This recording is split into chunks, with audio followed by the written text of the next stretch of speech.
Hi friends, welcome to my channel Ananya's Cooking and Beauty Tips. അപ്പം ഈ corona കാലത്ത് എല്ലാവരും സേഫ് ആയിട്ടിരിക്കണമെന്ന് പ്രതീക്ഷിക്കുന്നു. അപ്പം നമ്മൾ ഇന്നൊരു സ്പെഷ്യൽ റെസിപ്പി ആയിട്ട് വന്നേക്കണേ, അതായത് നമ്മുടെ ഉരുളക്കിഴങ്ങ് പൂരി കേട്ടോ. അപ്പോൾ നമുക്ക് വീഡിയോ പോയി കണ്ടിട്ട് വരാം. അപ്പം നമ്മൾ ഉണ്ടാക്കാൻ പോകുന്ന ഉരുളക്കിഴങ്ങ് പൂരിക്ക് വേണ്ടിയിട്ട് നമ്മളിവിടെ എടുത്തേക്കുന്നത് ഗോതമ്പ് പൊടി. ഇത് ഈ ഒരു പാത്രത്തിൽ 2 പാത്രം ഗോതമ്പ് പൊടി എടുത്ത് വയ്ക്കാം. പിന്നെ അതിലേക്ക് വേണ്ടിയിട്ടുള്ള സാധനങ്ങൾ ഇതാണ്.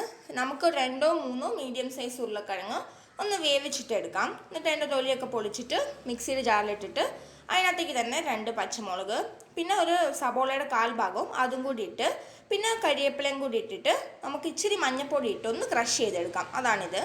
പിന്നെ ഇത് കുഴയ്ക്കാനായിട്ടുള്ള ആവശ്യത്തിനുള്ള വെള്ളവും പിന്നെ ഉപ്പും നമ്മൾ ഇവിടെ വെച്ചിട്ടുണ്ട് കേട്ടോ.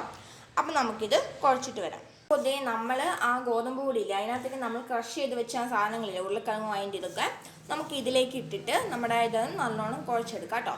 അപ്പം നിങ്ങൾക്ക് ഇങ്ങനെ കുഴച്ചിട്ട് ആവശ്യത്തിന് വെള്ളം ഒഴിച്ച് കുഴച്ച് കൊടുത്താൽ മതി കേട്ടോ. വെള്ളം കൂടി പോകരുത്. അപ്പോൾ ഇത് ഇങ്ങനെ നമുക്ക് ഫുള്ളും ഇച്ചിരി ഉപ്പും കൂടി ഇടണം. ഈ സമയത്ത് ആവശ്യത്തിന് ഉപ്പിട്ടിട്ട് ഇച്ചിരി ഇങ്ങനെ വെള്ളം ഒഴിച്ച് നമുക്കൊന്ന് കുഴച്ചെടുക്കാം. അപ്പോൾ ദേ നമ്മളിതിവിടെ കുഴച്ച് വെച്ചിട്ടുണ്ട്. ഇത് കണ്ടില്ലേ, നല്ല സോഫ്റ്റായിട്ട് വന്നിട്ടുണ്ട്, നിങ്ങൾക്ക് കാണാമല്ലോ. നമുക്ക് ഇതിനകത്ത് ഈ വെള്ളത്തിൽ 1/4 കപ്പ് വെള്ളം ഉപയോഗമായിട്ടുള്ളൂ കേട്ടോ കുഴയ്ക്കാനായിട്ട്. അപ്പോൾ ദേ ഈ ഒരു പരുവത്തിൽ വേണം നമ്മുടെ ഇതൊന്ന് കുഴച്ചെടുക്കാനായിട്ട്. അപ്പോൾ ഇത് ഇനി ഒരു 10 മിനിറ്റ് ഓളം ഇരിക്കണം കേട്ടോ.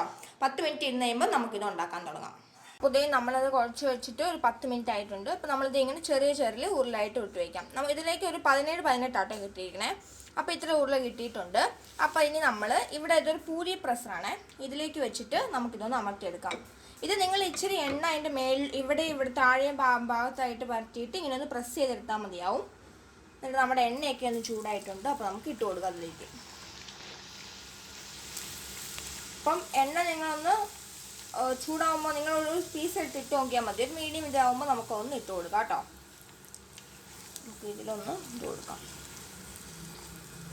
കണ്ടോ, നല്ലോണം നമ്മളാ കുറച്ചുകൊണ്ട് നല്ലോണം അത് പൊന്തി വന്നിട്ടുണ്ട്. അതെ, നമുക്കതും എടുക്കാം. ഇതേപോലെ തന്നെ നമുക്ക് എല്ലാ പൂരിയുടെ ഉരുളകളും ഒന്നൊന്നായിട്ട് നമുക്ക് പ്രസ് ചെയ്തെടുത്ത് കൊടുക്കാം. ഇതേ കണ്ടോ, മേളിലും താഴ്ഭാഗത്തും എണ്ണ വറ്റണം, അല്ലെങ്കിൽ ഒട്ടിപ്പിടിക്കുവേ. എന്നിട്ട് നമുക്ക് ഓരോ ഉരുള എടുത്തിട്ട് നമുക്കിങ്ങനെ ഒന്ന് പ്രസ് ചെയ്തിട്ട് ഇതാക്കി കൊടുക്കാം. അപ്പോൾ നമുക്ക് എല്ലാ പൂരി ഇങ്ങനെ തന്നെ ഉണ്ടാക്കിയിട്ട് വരാം കേട്ടോ. അപ്പോൾ ദേ ഇവിടെ നമ്മുടെ ഉരുളക്കിഴങ്ങ് പൂരി റെഡി ആയിട്ടുണ്ട്. അപ്പോൾ ഇത് കണ്ടില്ലേ, നിങ്ങൾക്ക് ക്രിസ്പി ആയിട്ടും നല്ല പൊന്തിയും വന്നിട്ടുണ്ട്. ഇതിപ്പോൾ നിങ്ങൾക്ക് ചന്നാക്കറി ആയാലും കടലക്കറി ആയാലും ഇറച്ചിക്കറി ആയാലും ഏത് ഒരു ഇതിൻ്റെ കൂടെ വേണമെങ്കിലും കൂട്ടാവുന്ന കേട്ടോ. ഞങ്ങളിവിടെ ഇപ്പോൾ ഇതിൻ്റെ സോസാണ് കൂട്ടുന്നത്.